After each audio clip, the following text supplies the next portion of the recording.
ब्रह्म सत्यम सर्वाधार। सर्वप्रथम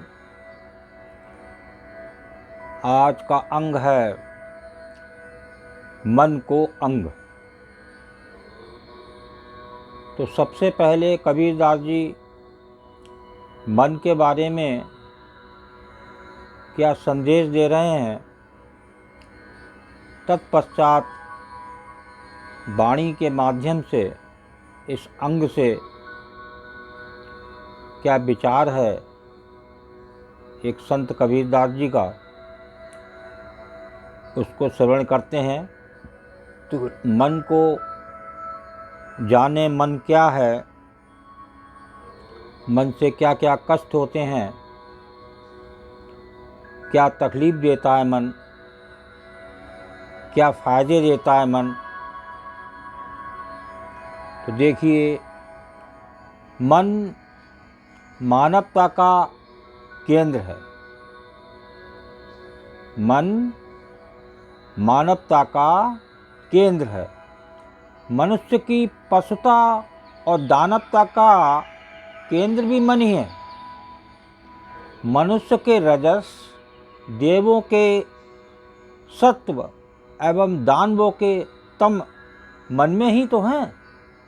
मन की समान वृत्ति रजोगुणी होती है और सात्विक गुण कठिन होते हैं और सांसारिक सरल जो तामसिक सरल होते हैं। यही कारण है कि मन को तामसिक गुण अधिक आकर्षित करते हैं, उस मन की ओर अधिक खींचते हैं। आगे बताते हैं मन बहुत चंचल है। मन ही तो विषय में आग जलती है और मन में ही वो आग समाप्ति भी हो जाती है। मन ना केवल चंचल है बल्कि चोर और ठग भी है। ये जीव की शांति और श्रद्धा का अपहरण करता है। इसकी चंचलता लोभ है, इस लोभ में वो ठगना जानता है। मन जीव को भ्रमित करता है, जिसके कारण जीव लोभ मोह आदि को सत्य मानकर चलता है। सदैव बुद्धि की अपेक्षा कर बुद्धि रहित होकर काम करता है। तो देखिए, ये आपने एक मन के बारे में क्या निर्णय है कबीरदास जी का। अब वाणी का आनंद लेते हैं। बहुत ही सुंदर अद्भुत कबीरदास जी की वाणी, एक संत की वाणी, सत्य वाणी, एक मन को शीतलता आनंदित करने वाली वाणी होती है। एक गुरु नानक देव हुए, गुरु महात्मा मंगत राम जी हुए। तो जितने गुरु हुए उनमें पास बैठने से एक अजीब सी शांति की लहर दौड़ती है, मन को ठंडक देती है। तो पहली वाणी को श्रवण करें। ये मन साधु ले मिलो, ये मन साधु ले मिलो, नहीं तो लेगा जान। मन मुनसिफ को पूछ ले, नीकी है तो मान कबीरा, नीकी है तो मान। ये मन साधु ले मिलो, नहीं तो लेगा जान। अब मन मुनसिफ को पूछ ले तो नीकी है तो जान। तो बता रहे हैं इस मन को लेकर साधु से मिलो, नहीं तो ये तुम्हारी जान ले लेगा, नहीं तो लेगा जान। और आगे बता रहे हैं किसी विवेकी पुरुष से पूछ ले, यदि उसकी बात ठीक लगे तो मान लेना, इसी में तेरा कल्याण हो सकता है। देखिए, अभी कबीरदास जी के निर्णय में बताया गया, एक संत होते हैं, एक सत्पुरुष होते हैं, एक गुरु होते हैं, इनके पास हर समय उस अगम द्वार से, उस 10वें द्वार से जो एनर्जी है वो उनके चारों तरफ हर समय रहती है। वो एनर्जी ही तो है वो ठंडक देती है उस जीव को जो उनके पास बैठता है, तो वो साधु में ठंडक मिलती है। आगे वाणी का आनंद लेते हैं। ये मन नीचा मूल है, नीचा कर्म सुहाय। ये मन नीचा मूल है, नीचा कर्म सुहाय।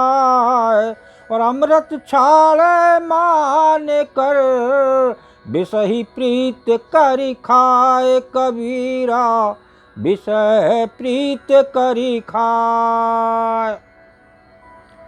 ये मन नीचा मूल है, नीचा कर्म सुहाय। अमृत छाड़े मान कर, विषय प्रीत करि खाए। तो बता रहे ये मन नीच स्वभाव का है, ये मन नीचा मूल है। आगे बता रहे नीचा कर्म सुहाय, इसे नीच कर्म ही सुहाते हैं। ये मन इतना चंचल होता है, देखिए रात में आराम के बाद भी, सोने के बाद भी ये अपना बराबर काम करता रहता है। कहाँ पहुँच जाए, कहाँ नहीं पहुँच जाए, ये उस जीव की जानकारी में नहीं रहता। ये मन इतना बेईमान है, इतना चंचल है, इसकी गहराई कभी लोग समुद्र से भी ज़्यादा गहराई बताते हैं। आगे बताते हैं, मान करके अमृत को छोड़ देता है, अमृत छाड़े मान कर। और विषय वासना रूप विष को प्रीत के साथ रखता है, विषय प्रीत कर खाए। जो विषय वासना है रूप विष की प्रीत के साथ खाता है। ये वासना ही तो है उस प्रभु तक नहीं पहुंचने देती। एक मन में एक चाहत, एक वासना ही तो अवरोध बनती है उस प्यारे, उस गुरु, उस प्रभु से मिलने को अवरोध पैदा करती है। तो हम ये मन को एक साधु के चरणों में, एक गुरु के चरणों में, एक सत्पुरुष के चरणों में लगाएंगे तो निश्चित ही वो ठंडक मिलेगी। और मन जो विकराल है उसमें भी एक धैर्यता आएगी। तो आगे वाणी को श्रवण करते हैं। जेती लहर समुद्र की, जेती लहर समुद्र की, तेती मन की दौड़। और सहज ही रानी पजय, जो मन आ बैठौर। कबीरा जो मन आ बैठौर।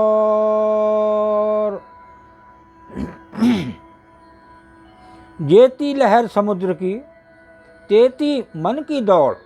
और सहज हीरा नीप जाए, जो मन आवे ठौर। तो बता रहे हैं ये मन समुद्र की लहर के समान चंचल है। जब आप समुद्र के पास खड़े होते हैं तो बड़ी ये लहरें प्यारी लगती हैं, जो किनारे पे आती हैं और भिगो के फिर चली जाती हैं।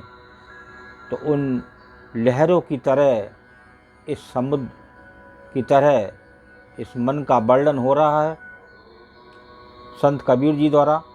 और बता रहे हैं यदि इस मन को साधन के द्वारा स्थिर कर लिया जाए तो आत्मज्ञान हीरा, सहज हीरा नीप जाए, जो मन आवे ठौर। अगर मन को धीरजता आ जाए तो हम ऐसा परिश्रम करें तो शायद उस हीरा, उस रत्न, उस आत्मरूपी हीरे के पास पहुंच जाएं और ये सारी तकलीफ़ें मन की दूर हो जाएं। ये कबीरदास जी का निर्णय। अंत में एक वाणी का और आनंद लेते हैं, इसको श्रवण करें। दौड़त दौड़त दौड़िया,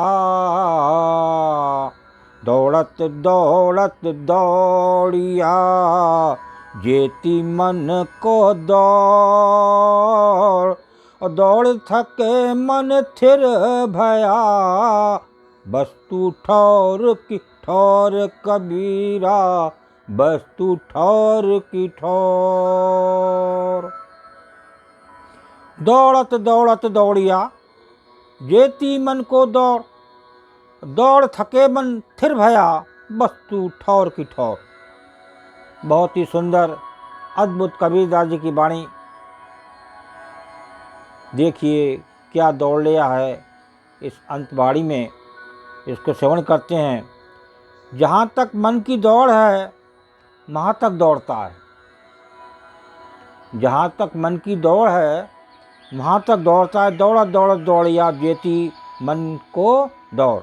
आगे बताते हैं, जब दौड़ते दौड़ते थक जाता है तो स्थिर हो जाता है। दौड़ थके मन थिर भया, अब वस्तु ठौर की ठौर। तब जिस वस्तु की चाह में दौड़ रहा था उसे अपने भीतर ही पा जाता है। ये मन जिस चीज़ के लिए दौड़ रहा था उस अंत में उस चीज़ पर स्थिर हो जाता है। तो इस मन को एक प्रभु का नाम भजें। प्रभु के नाम भजने से इसका चंचलपन कम होता है। आज मन की चंचलता का, मन गलत जगह ना जाए, इसके लिए वर्ल्ड में कोई ट्रीटमेंट नहीं है।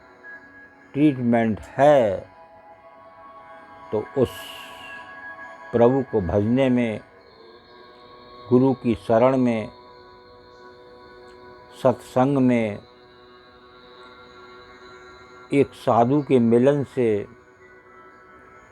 इसमें जब आप रुचि लेंगे और प्रभु की याद मनाएंगे, प्रभु का नाम भजेंगे, तो ये विकराल मन जो दौड़ रहा है, सोने पर भी चैन लेने नहीं देता, बेचैन कर देता है। सोने के बाद भी धीरजता नहीं बढ़ती। देखिए गुरुदेव की वाणी क्या बयान कर रही है महात्मा मंगत राम जी। जेती संपत पाबिए,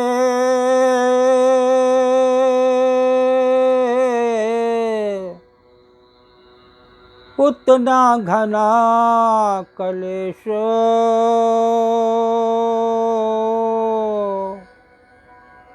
मन नहीं धीरज पकड़े,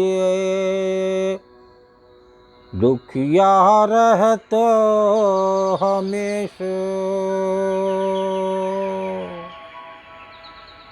जितना पैसा रुपया कमाएंगे, गुरुदेव कह रहे हैं कि ये धीरजता पास नहीं आ सकती। आपको मन में धीरजता लाने के लिए एक साधु की शरण लेना पड़ेगी, एक गुरु की शरण लेना पड़ेगी, एक प्रभु का नाम भजना पड़ेगा। यही प्रभु की माया है। इसी माया को जानने की तो ज़रूरत है। इस माया को जानने के लिए तो ये अनमोल चोला मिला है। तो इस अनमोल चोले से आज ही एक प्रण बनाएं, एक नियम बनाएं, एक पंक्चुअलिटी बनाएं कि हमें सुबह शाम प्रभु का नाम भजना है। यही हमारे साथ जाएगा। ओम ब्रह्म सत्यम सर्वदा। दास कागड़ चैनल अच्छा लगा हो तो इसे सब्सक्राइब करें, बेल प्रेस करें, लाइक करें, शेयर करें, ताकि आगे आने वाला वीडियो सर्वप्रथम यूट्यूब में मिले। ब्रह्म सत्यम सर्वधार।